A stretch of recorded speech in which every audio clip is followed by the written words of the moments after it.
Well, hello everyone, and welcome back to Adrian's Digital Basement 2. On today's video, we're going to be testing MFM hard drives. I have 4 hard drives to test, along with 2 MFM hard drive controllers, 16-bit variety. All of these components came out of a leading edge MP2400L, which is a 286 clone that I featured on the main channel. It may or may not be out by the time this video is released. This is sort of a companion video where I'm just sort of gonna skip past the testing in the main video, do it here on the second channel so I can assemble a fully working machine with hopefully one of these hard drives actually working. We have, I think, 2 full height drives, and we have this 3.5 inch drive, and there's another half height 5.25 inch drive as well, sitting on the bench back there. I don't have a ton of room right here to bring it all over, so I'll just do that as the testing commences. As is usual for my videos, I'm going to be using this 386SX motherboard here with my XT IDE card in here and a CGA card for video capture. I find this solution is just the quickest and the easiest, and these 16-bit cards here that I have should work in here without any issue. And the cool thing is with the XT IDE in there can coexist with this hard drive controller. So if there's anything interesting on these hard drives, because occasionally there are like little utilities and stuff that maybe are lost to time, I can copy those off onto the compact flash card for preservation purposes. It goes without saying that if there's any personal information on these drives, I will not be keeping that. After I get any files off that are worth preserving, I will be doing a low-level format on all of these, if they work, of course. And then hopefully I'm going to be able to find at least one of these that works so I can get it working back in the original machine. All right, for the first hard drive, we have a 3.5 inch drive. This is like 3.5 inch full height, I guess it's called. This is in a bracket here to make it work in a 5.25 inch bay. It's a little interesting, as you can see here, that there's a power connector. It looks like it's on a little pigtail here, and I'm assuming originally, if I move this into camera view, this is supposed to be down here clipped in, and I assume these metal clips here are actually supposed to not be bent out of place here, and I'm probably supposed to hold this in place. On the top of this drive, it says good from 1989. I'm assuming that's December 30th as a date code. 40 megabytes, originally from Andy's PC, formatted for 30 megabytes. I couldn't really say why someone formatted for 30 megabytes when it's a 40 meg drive, unless there's a whole lot of bad sectors, and that was just one way to minimize that problem. Here is the product sticker for this, a model M2227D by Fujitsu Limited, made in Japan. And taking a look at the bottom, we have some dip switches here, we got some jumpers, we have the spindle motor here from Nidec. You can see here where the power cable connects right into the PCB, and then a whole lot of bodge wires. Looks like we have some more jumpers here which don't have any installed, and a little access LED. And we have one more sticker here with another part number, the serial number of the drive. I'm assuming 400 is a placeholder, and this is drive number 991, and we have a date code of 1987. All right, first thing we're gonna do before I plug in the controller is we're gonna plug it into power here, and let's see if this thing even spins up and sounds like a healthy hard drive.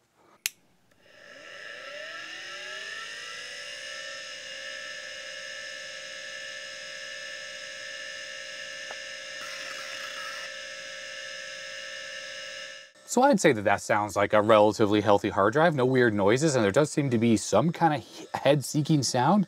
I don't know if this thing uses voice coils or a stepper motor, but it's pretty quiet, so I'm assuming that it uses a voice coil for the head positioning. The bearing noise is noisy, of course, but that's pretty run-of-the-mill for these older hard drives. And from a controller perspective, this was the controller that was inside the computer connected to this drive. We have a WD1015-03 from Western Digital. Most of the times when you have a drive controller that's in a 286 or later and has a 16-bit ISA slot, they're all basically completely compatible with each other. At least that's to the best of my recollection.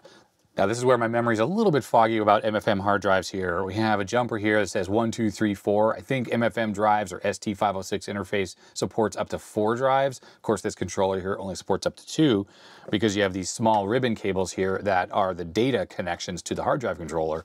The 34-pin one that looks like a floppy controller, this is simply for moving the head around and talking to the disk drive. But all the data stuff comes over this smaller connector because it's a high-speed signal. So the fact that this is set for 1 makes me believe that this is going to be hard drive 1. As you see, this has a twist on here, and frankly, I don't remember if it should have a twist or it shouldn't have a twist. One of these has a twist and the other one doesn't. So probably what I'll do is I'll just connect it up with the twist, I guess, and we'll see if the controller has any ability to talk to the hard drive. I'm going to plug in the matching ribbon cable here for the first hard drive. We'll see if there's any communication to this from the host system, and if not, then maybe I'll swap this to the non-twisted cable and we'll see what happens. Now with the system powered on, the hard drive is spinning, we're gonna have to set some kind of hard drive type in here. What I like is that the original systems these came out of didn't even have an interactive BIOS setup menu. You had to use some kind of a disk to do it. So this is a lot easier for configuring things like MFM hard drives. I did a quick Google search for the part number on this drive to find the heads and cylinders. So I'm just gonna type that in here, 615, 8 heads, 32 sectors per track, and it says 77 megabytes. So it doesn't make sense because someone wrote that this is a 40 meg hard drive on the top. I found the original documentation for the Fujitsu drive, M2227D, and we scroll through the product literature. Here it is. So it says 4 disks, 8 heads, 615 tracks, and there it is. It says 32 sectors, and that should give us 40 megabytes formatted capacity. Very odd. It would be more logical that it's 16 sectors per track, which gives us a calculated size of 38 megabytes, but I don't know. I'm just gonna try it like this and we'll see if it's even able to talk to the drive. For all I know, the drive is dead anyways. Of course, the controller may be not working as well. I know I do have a tested working controller in my little test parts area behind there. So if this thing doesn't seem to be talking, I will grab that controller just in case. All right, so we're getting nothing right here. It's just hanging. I'm gonna carefully move this. Okay, the hard drive light is on. I know you can, if I turn this, there it is. You can see the hard drive light is lit. Now, if I reset my system here, I don't have a reset thing installed. Let's turn it off and on. If we reset it, hard drive light is not on. I think as soon as it goes to say wait, it's gonna come on. Okay, yeah, it made a little access noise, and now it just says wait, which kind of makes me believe that there is a problem here.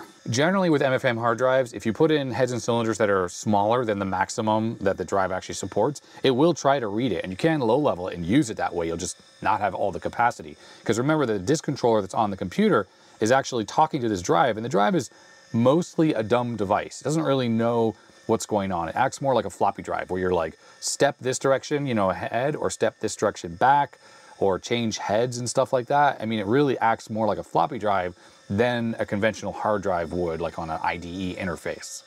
So the fact that it says drive failure means that it was trying to move the head around most likely, and it couldn't. Now what I want to do is actually swap from that twist cable that's on here over to the non-twist, and let's just see if that makes a difference. All right, I have the drive on its side here propped up. It should be fine. These 3.5-inch hard drives can mount any direction.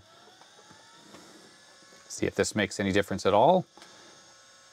All right, the light turned on again, but we're not getting anything. If I unplug this 34-pin ribbon cable, is the hard drive light on? No, the hard drive light turned off as soon as I unplugged that cable. And we have a C drive failure, but are we surprised I unplugged the cable? What I'm gonna do is I'm gonna use this known good Western Digital controller here, which has a tick mark on it because I use this all the time. And we're gonna test these drives with this. Then I will test these other hard drive controllers, because right now I'm testing with 2 unknowns, and that's not always best. Sometimes it's really good just to start with something you know is good. So the only variable is gonna be this hard drive here. Oh, you know what? I just realized something. I'm quite sure I had the cables on backwards. I figured that they had a little notch in the edge connector, so I couldn't put it on backwards. I think I had it on backwards. So for sure now it's on the right way. And let's see if my known good controller works with this drive now. We did not get an error. And now what XTIDE is doing here is it's trying to probe this hard drive, looking for heads and cylinders information, which of course doesn't exist because it's trying to probe an IDE drive. So it should pass this part okay. What I probably need to do, okay, let's make sure this doesn't boot up. Okay, so I think it actually started to boot off the hard drive here, and that's because XTIDE shows up as the D drive when you have a BIOS hard drive set, which we do right now. So powering off the system, I'm gonna remove the XTIDE card here for a moment, and I'm gonna fiddle with those heads and cylinders to try to find the right ones, if possible, for whatever this previous owner of this drive had formatted it as. Just for fun, I'm gonna type in 32 here, which is what it says in the documentation. Let's see if that makes any difference. I really don't think this is gonna work. Okay, so did the same thing. It started to boot and then it froze. And that's because, of course, it's the wrong heads and cylinders. I'm gonna try heads and cylinders of 17, which is actually a much more common value. In fact, if we look at the different hard drive types that are in here, look at this. We have type 2, which is the Seagate 20 meg hard drive. And I wouldn't be surprised if this has the same physical characteristics, except it has twice as many heads. So instead of 4 heads, it has 8 heads. So let's try these settings and let's see what happens here. And by the way, as it accesses the hard drive, I can hear it seek. So this drive is definitely seeking properly, which is a really good sign. I think it's booting. Okay, well, it tried to boot. I mean, it's a really good sign. It's doing something. I mean, there's an OS that loaded here. It could be that this is expecting like a VGA card or something like that. And obviously with a CGA card, if it's switching into a different mode or something, I don't know. All right, so what I've gone ahead and done is hooked up a floppy drive here. So we're booting into DOS off this floppy drive.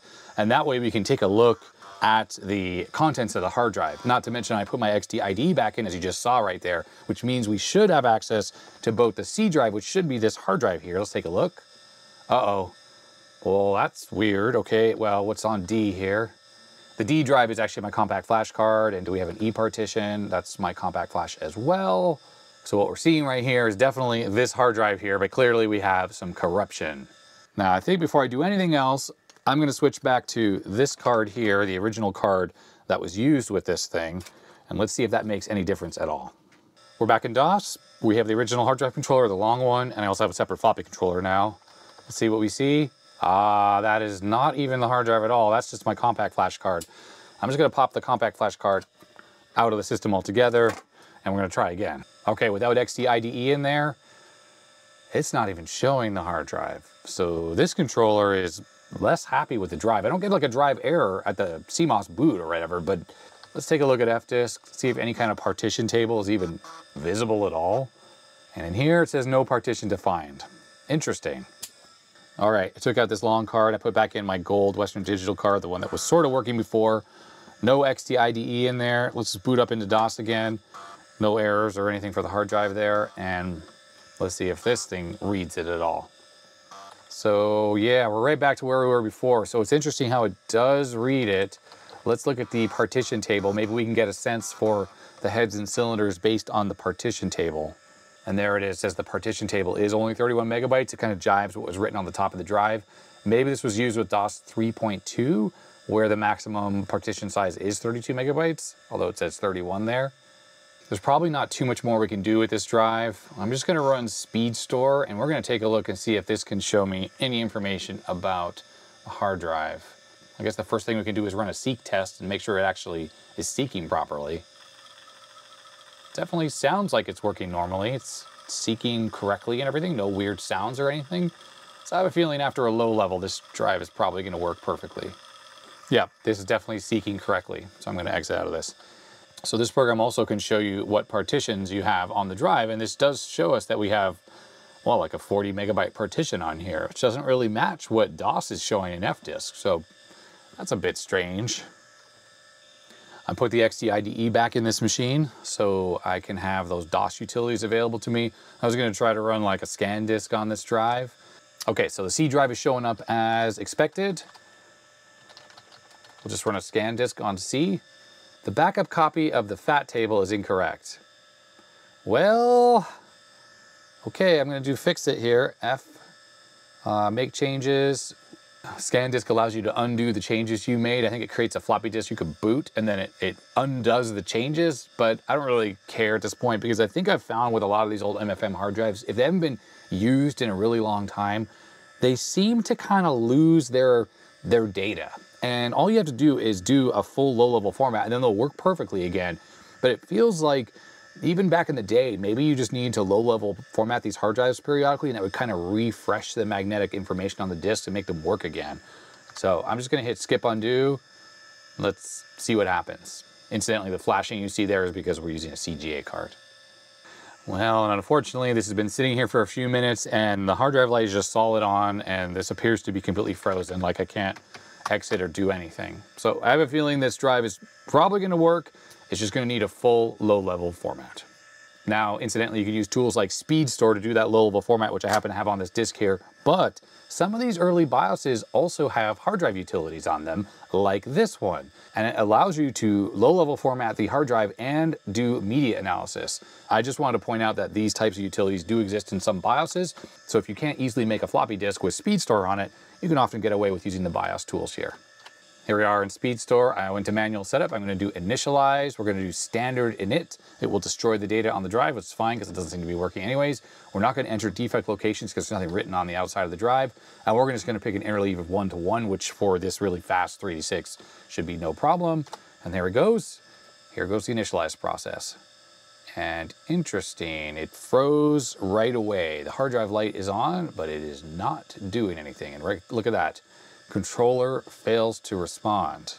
Well, I know that the controller that I have in this machine works, but what if there's a problem here? Let's move this out of the way. What if there's a problem with this cable right here? This cable needs to be good for this to all work.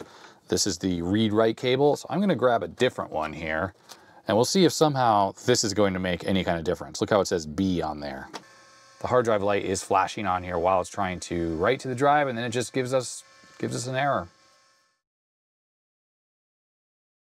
You just see it's actually doing a low-level format right now, and it's my bad. I actually had a bad setting on the drive. There are a set of switches right here, and I looked at the documentation again. It said that switch 7 had to do with termination, and when the switch 7 is set to off, it means this drive enables the termination. This is just like floppy drive stuff, and it was set to on.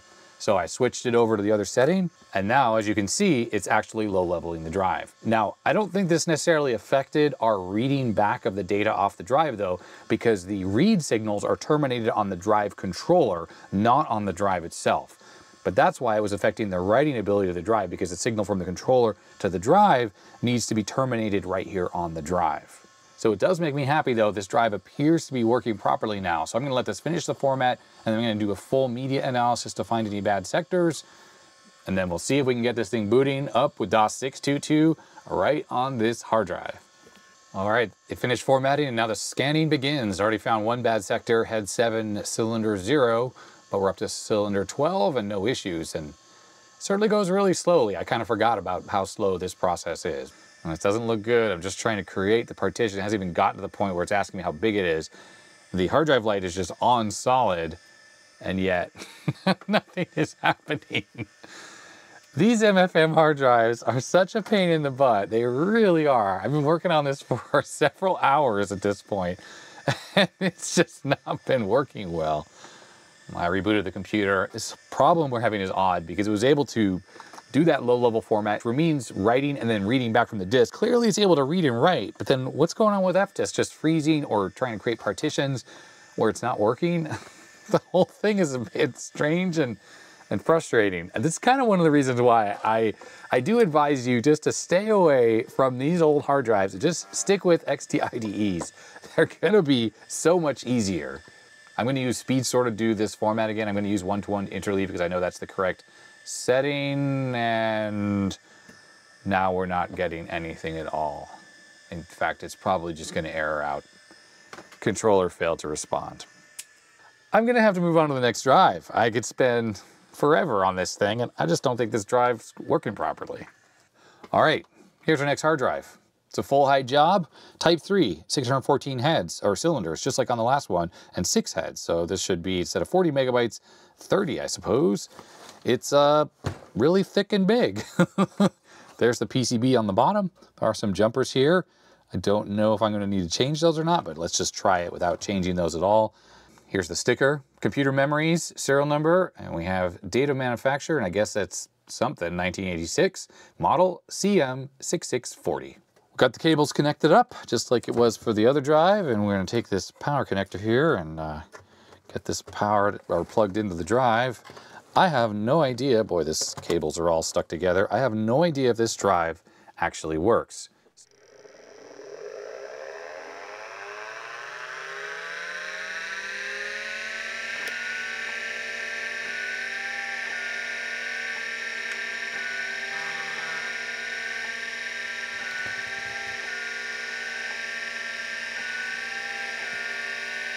So it made that little bit of a noise there, not the spinning up, but at the head seek sound.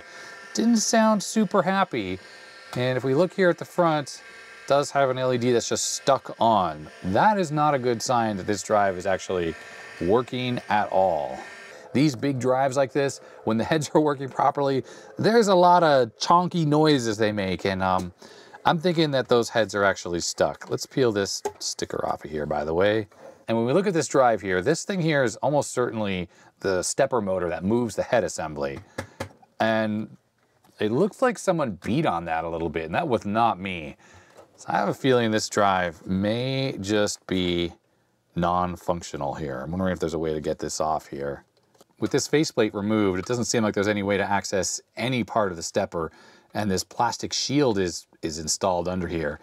So what I just did, and this might not have been the right thing to do, is I loosened the motor here by taking loose a couple of the screws there. I have the power plug back in. Let me see what happens when I turn this on now with the stepper sort of released a little bit here and see what it does.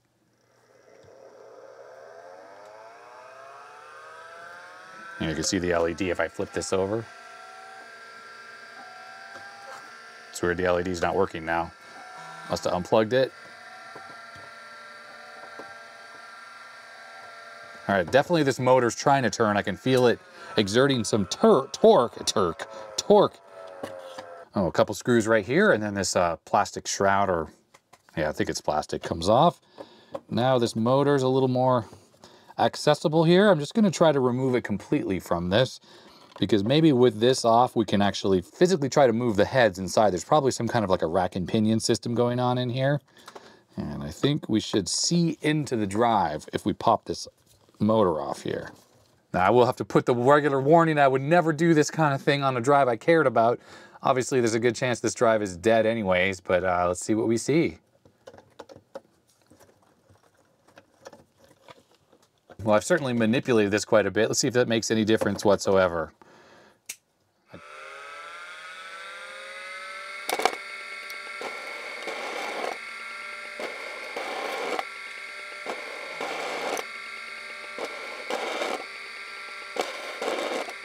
That actually sounds very broken. So I think I just made it worse. I mean, it was already broken, so it's not really worse. So I'm gonna mark this drive as bad. We're gonna move on to the next one. And at the end of this video, we're gonna open up all the bad drives just to do a little autopsy to see what exactly is going wrong inside. Ah, and I just noticed something. There are loose parts inside of this thing. There's stuff floating around in there. So that's definitely not working now. Obviously, the way I removed this motor was not the right way to do it, but it was jammed up anyways, so there was no way this drive was ever gonna work. Okay, next up is this hard drive here. I'm just gonna give it a bit of a wipe down because everything inside this computer, or these computers, is really, really dusty.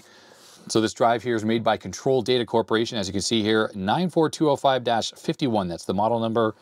There are some bad sectors on here, and the drive is only a half-height drive. There's a plastic cover on the bottom. We have the spindle motor there. We have a little PCB on the back here, and yeah, I mean, pretty sure I have one of these drives, and it actually works. I have a stack of MFM hard drives over there behind me. So let's see what happens when we power this one up, if it sounds normal or if it sounds unhappy.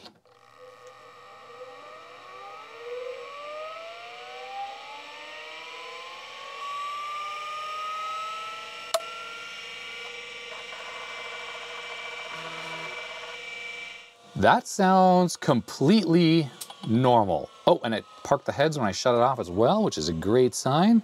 So let's connect up these cables here. I bet you this thing is just going to work. Incidentally, we have a date code here from 1987. So those couple years of difference between this and those other two drives maybe is all the difference that this thing needs. Here are the heads and cylinders, 989. I'm just gonna write this on here, 517. All right, there are the settings, 41 megabytes. I have a feeling that this is probably gonna be the one hard drive that's actually gonna work and that we can actually put back in the computer that these came from, and the rest are gonna be, they're gonna be dead.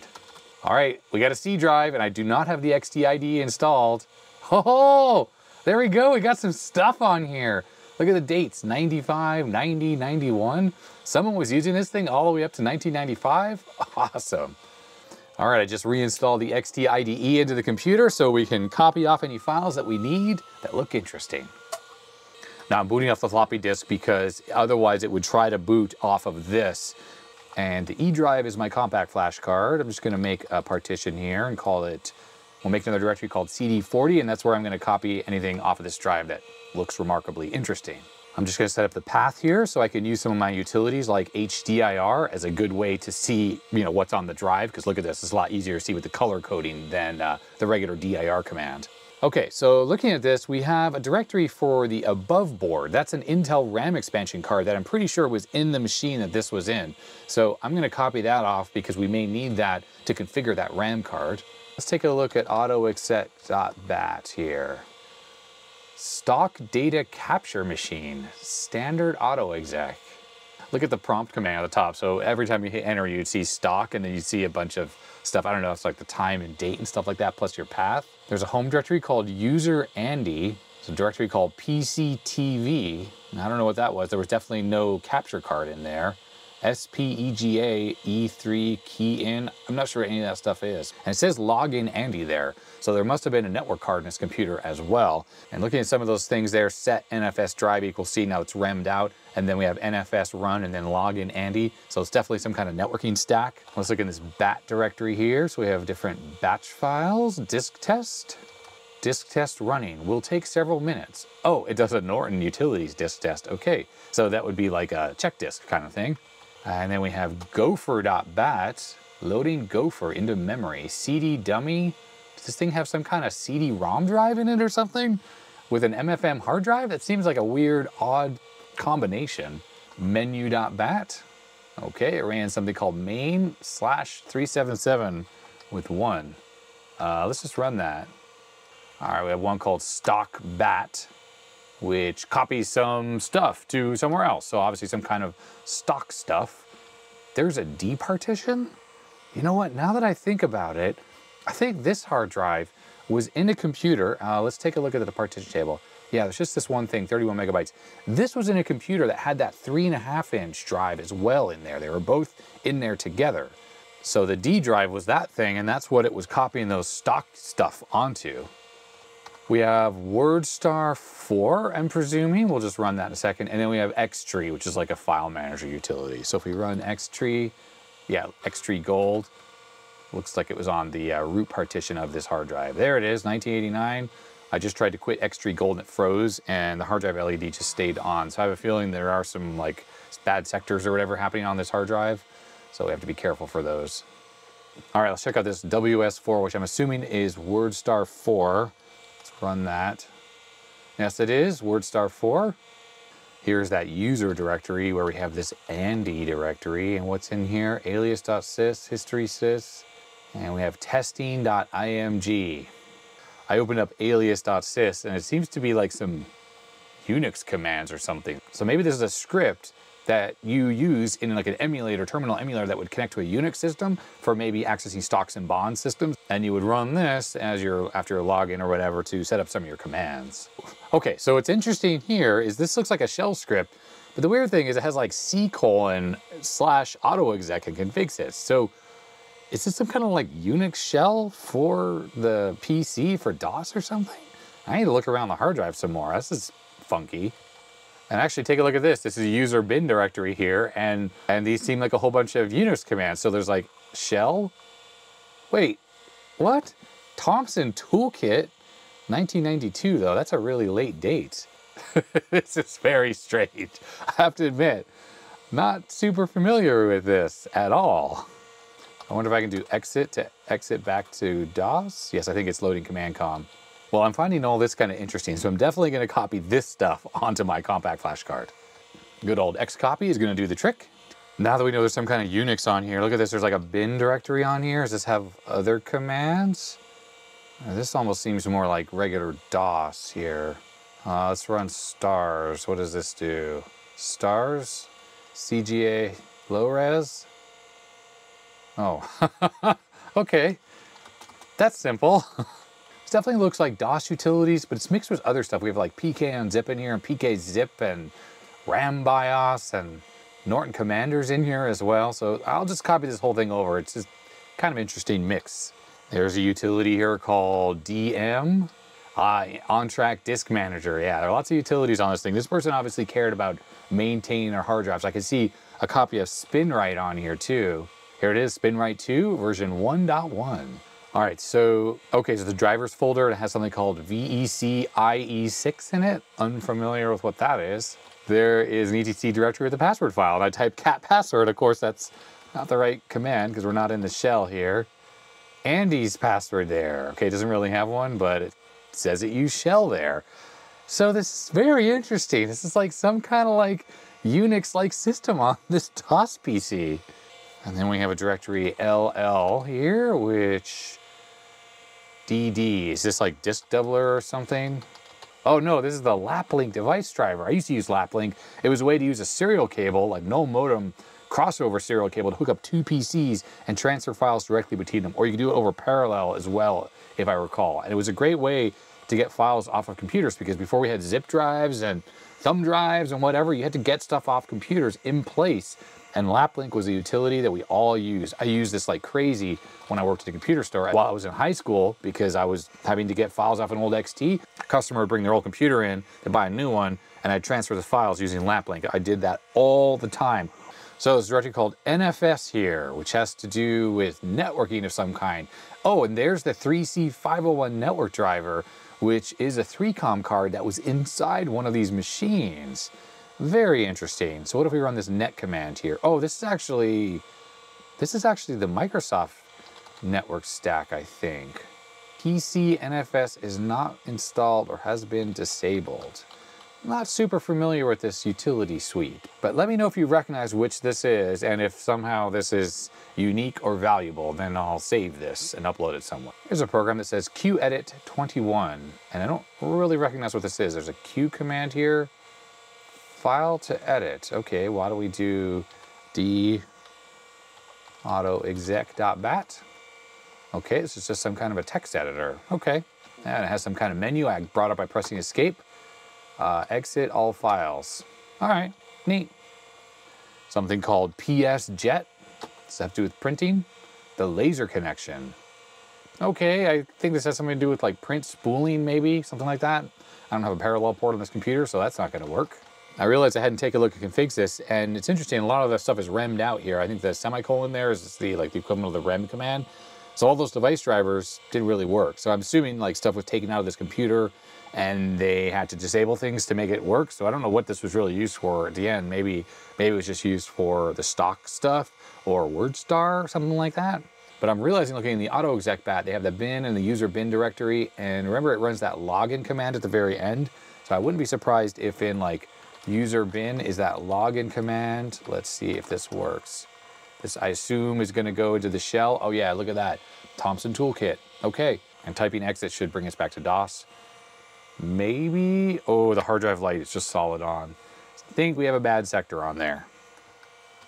Well, all right, speaking of SpinWrite, I'm going to run SpinWrite on this hard drive now because clearly there seems to be a little bit of trouble reading it. And this is going to do a low-level format without erasing any of the data.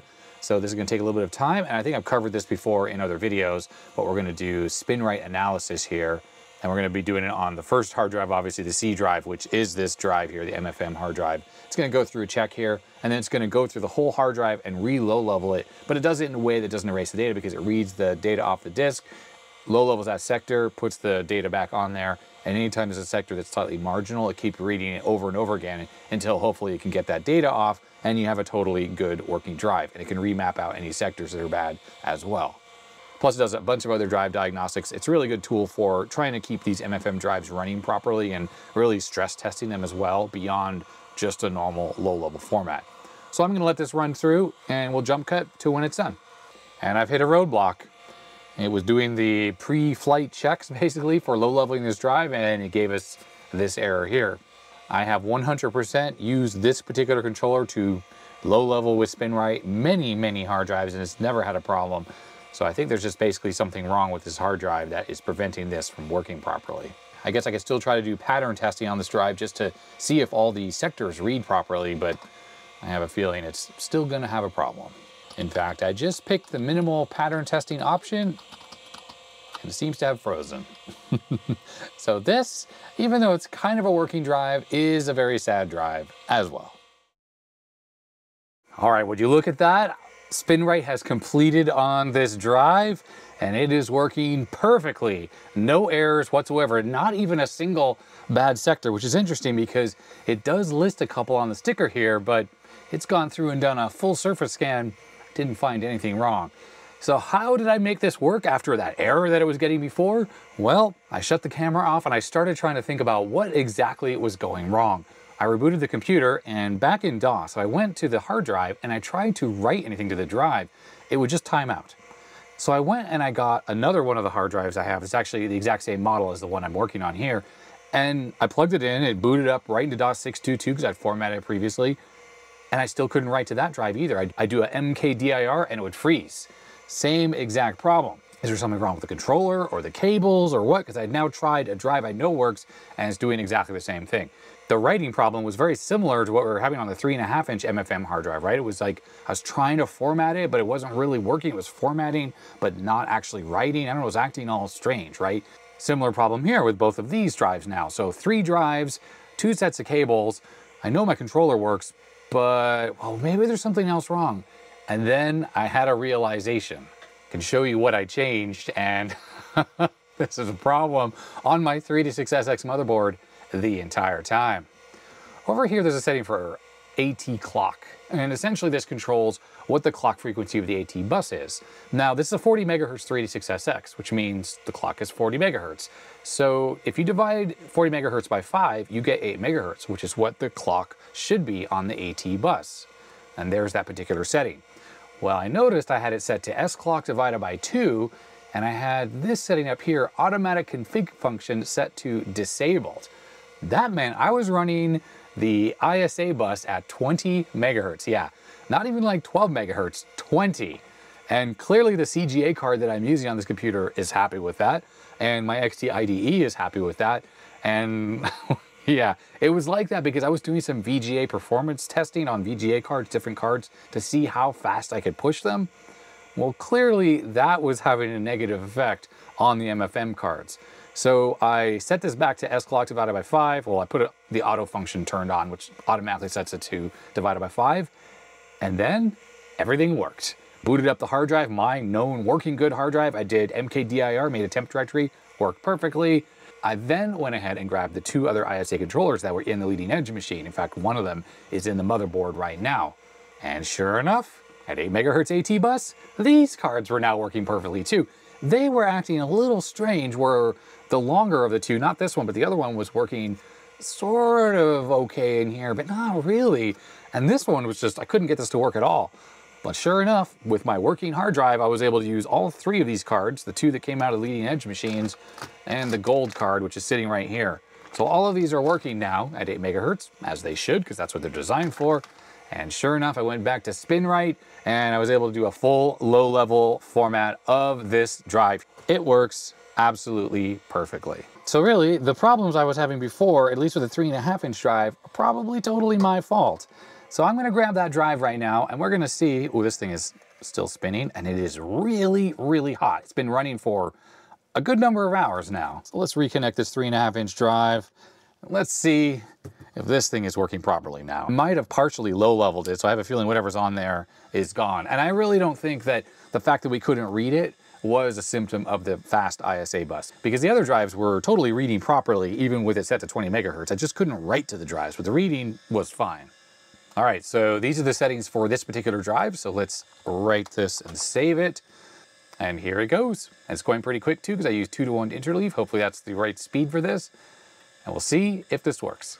Formats, let me just quickly talk about this and just reiterate again that all 3 of these MFM controllers, the one that's in there, this one, and this one, are all compatible with each other, because when I used my known good drive that had DOS 622 on it, I was able to swap between all 3 of those controllers, and all of them had no trouble reading that hard drive. The biggest difference is that the hard drive was formatted as a 1-to-1 interleave because I was using this gold card here, and I think this thing is just a little bit faster, at least the way it processes commands, than these other 2 controllers.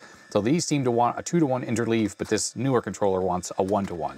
And if you're trying to use a hard drive that's formatted with 1-to-1 with a controller that needs 2-to-1, you get super duper slow transfer speeds, like 30K per second versus like the 350K per second or whatever it is that you should get on this one.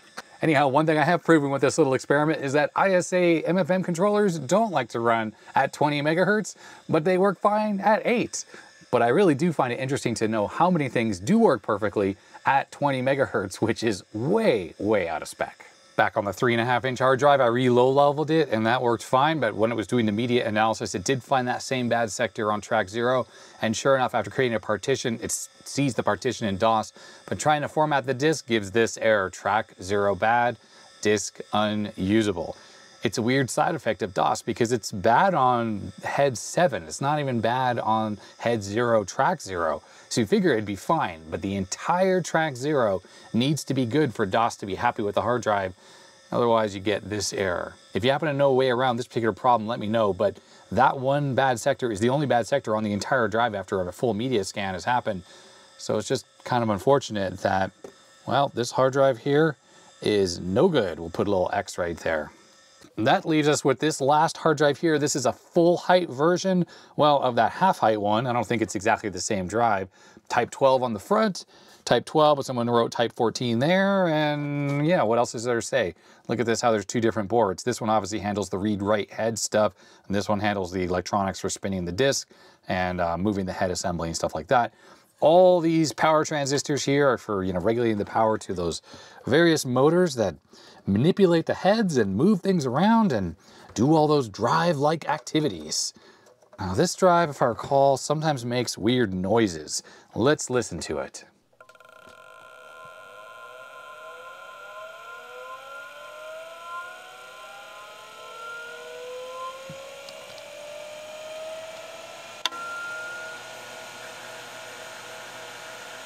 Yeah, it sometimes makes like screechy noises, which it's doing right now. I don't know if that's a good or bad thing. It certainly sounds bad to me. All right, so type 12, it says 50 megahertz, but type 14 says 43. I'm gonna have to look up what this part number is. It's written right here. Let's see what this actually is. Looks like someone wrote on the label here the correct information. I just looked it up. 925 cylinders. They wrote 924. Let me just correct that. 925. 9 heads and 17 sectors per track.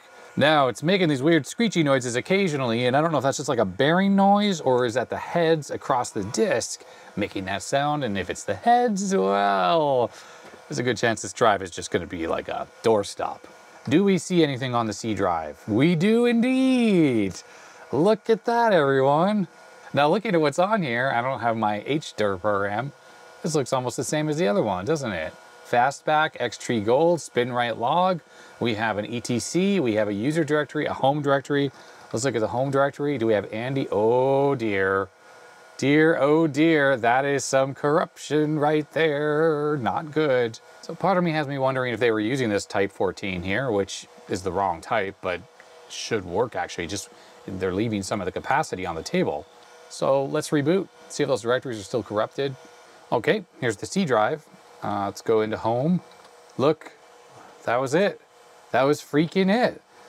Well, maybe not. Wait, I went into user that was all corrupted. Yeah, not corrupted anymore. So they configure this thing for type 14, leaving like a whole bunch of capacity on the table. I think this is like a 70 meg hard drive and they're only using 40 megs of it. And it looks like if you look at the free space, we're looking at 8K free.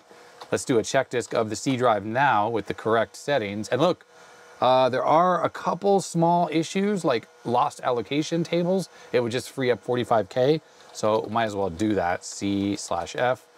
And do you still want to run this? Actually, it wants us to use scan disk. So sure, let's use scan disk instead. 40K of space, that might be one or more lost directories, which are blah, blah, blah. Let's fix it. Let's just delete those files. We're gonna skip the undo. And let's see if that works. We don't need to do a surface scan. Okay, there we go. Now we do a DIR and we have 50K free. So it's still a very full hard drive. And looking in here, it looks like we have the same program in here. If we run shell, there it is, 1.5. Oh, it's a different version actually. Okay, so this is worth copying off. If I recall correctly, the other version we were looking at was 2. something and the date was 1992, so slightly newer. And there was a Unix directory as well. What's in here? Hey, there's a bunch of utilities as well. Actually, you know, I just realized something now that this drive is working properly. If we reboot the computer and I take out the floppy drive, this thing will actually boot right off this MFM hard drive. Now, I didn't show it, but the half-height 5¼ drive, it did also boot fine with no issues, and it just kind of went into that Unix shell automatically. Had a bunch of errors, like stuff had been deleted, or it's probably because it was missing the other hard drive that it was trying to point to. And here we go, booting C. There it goes. Disk manager, huh? Okay. And please register your copy of Maplet. Incorrect device driver, and there we go. We're in that Andy directory again. It's pointing to the D drive, which doesn't exist. Like we type dir. Actually, the D drive does exist because that's the D drive on my compact flash card. Although, what the heck is the user directory? Wait, actually what we're looking at here is the hard drive. So what's on C? Same stuff. That must be the disk manager partition. Maybe that's giving the allowing the free space to work. Fascinating. Yeah, look at that. There's a bunch of free space all of a sudden. So this obviously must be something to do with that on-track disk manager. Okay. There's also an E drive on this drive, and there's all sorts of weird stuff on here, like Brain Maker Professional. What is this? How do I even do anything in here? System. Okay, I don't know. I hit escape and hit exit. I was trying to get to the menus on the top row. Now, one thing that's interesting, I was going to try to copy a few things off of here, and I don't have access to my compact flash card anymore because on-track disk manager actually wiped out the D and the E partition, which is what my compact flash card is. And very odd is it can't read the A drive anymore. Oh, MS-DOS 3.1 seems to not be able to read 3.5-inch disks. Actually, and it's MS-DOS 3.1 version 1.2. What does that even mean? I'm unfamiliar with this particular version.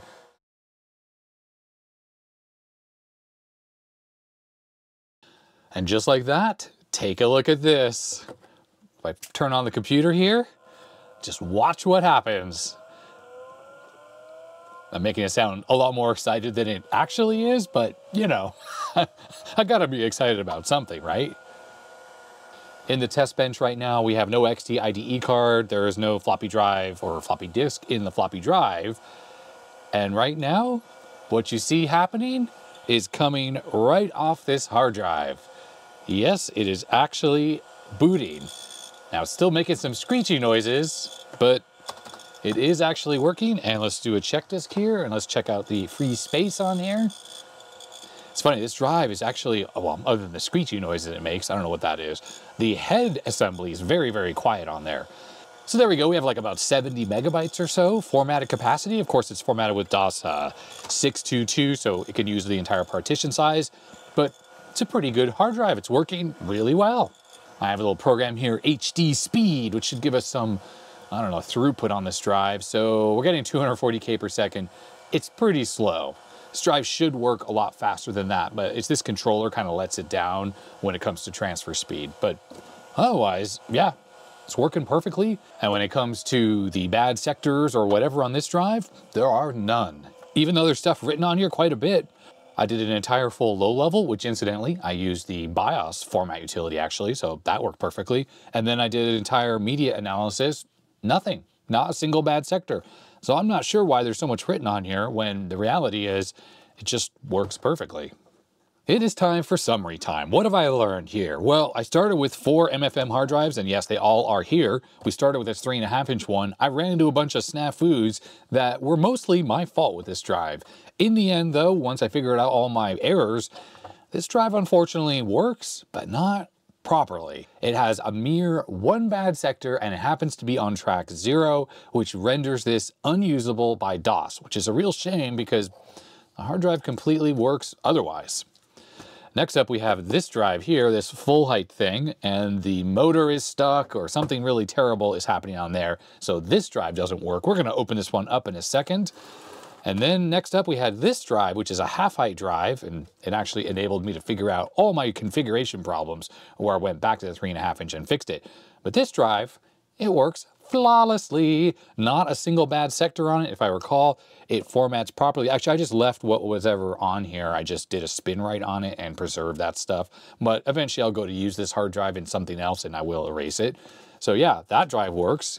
These drives are pretty reliable. As I mentioned, I have another one of these exactly like this one, and it works as well. So that is pretty cool. And then this is the full height brother of that drive. Just look at the chonk factor on this with this like big shield on the bottom. Nice heat sink fins on the side.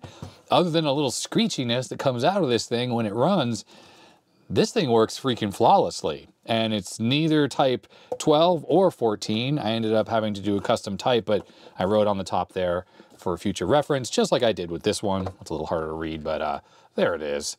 9 whatever, 5 heads, etc., etc.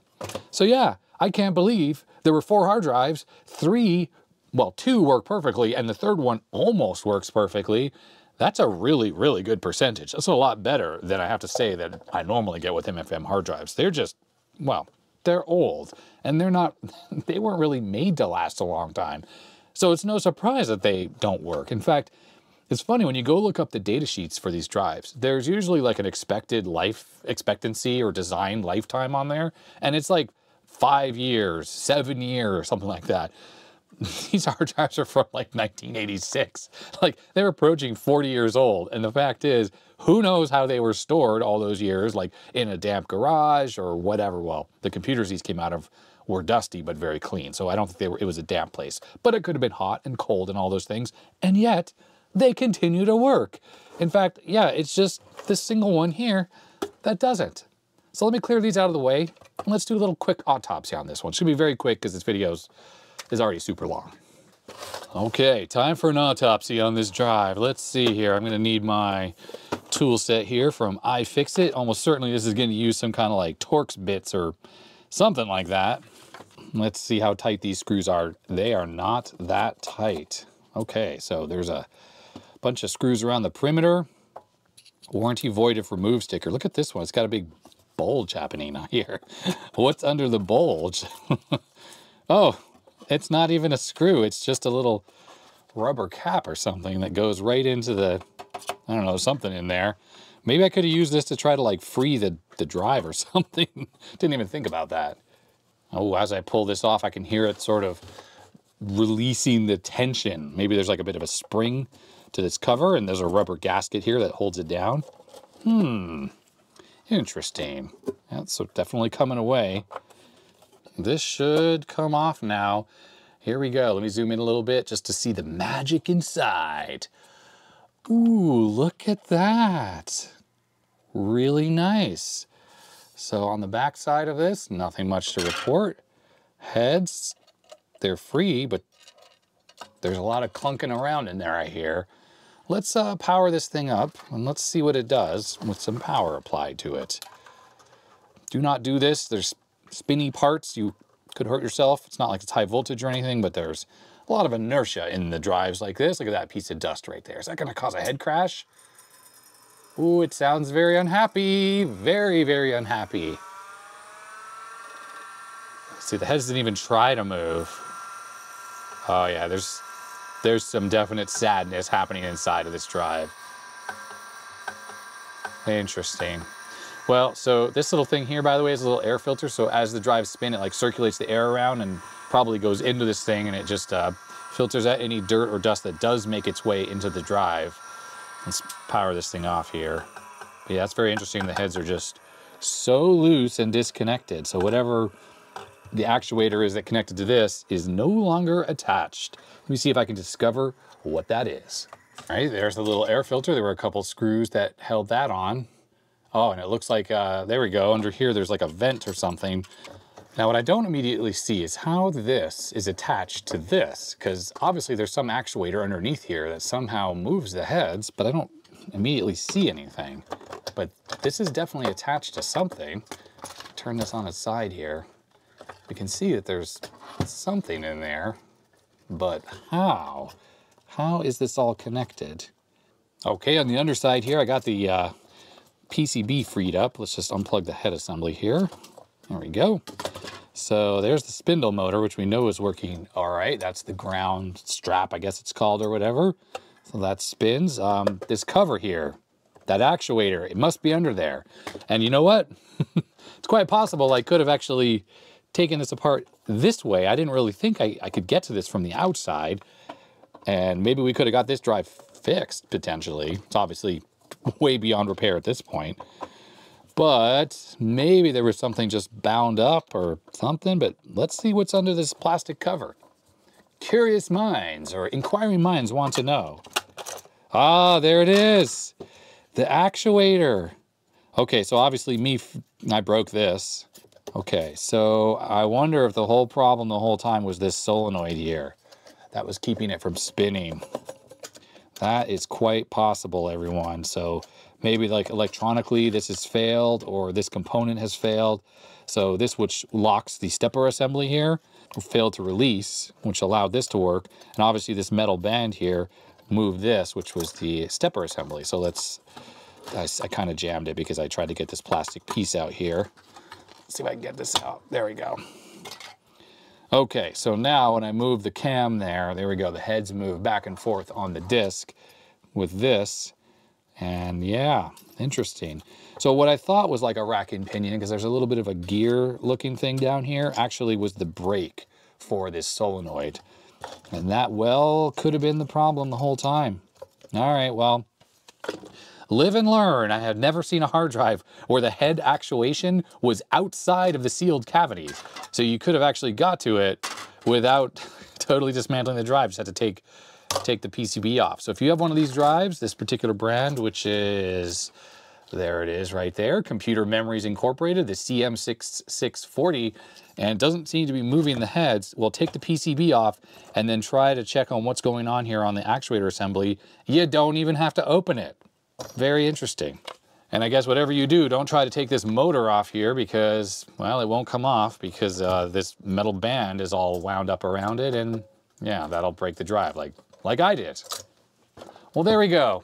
4 MFM hard drives, 2 worked perfectly, a third one nearly worked but has a bad sector so it can't work, and this fourth one here has something either wrong with this motor or this lock solenoid or whatever it is. So unfortunately it got damaged in the diagnosis process, and maybe it would have worked, maybe not, but who knows. We still got to look inside and learn about how yet another hard drive company that's long since defunct designed their drives. How unusual. If you like this video, I'd really appreciate a thumbs up, but if you didn't, you know what to do. Huge thanks to my patrons. Their names are scrolling up beside the screen. They make all of this possible. If you could become a patron, that would really help me out. There's a link description below. You get early access to videos, behind the scenes, stuff like that. And I was gonna say, put comments down below what you think about all this stuff. You're gonna see at least one of these drives on the main channel video, and it might be probably after this video goes live or before, I actually don't really know. So either way, you'll see one of those working drives in a main channel video. And yeah, it's gonna be that. So stay healthy, stay safe. I'll see you next time. Bye.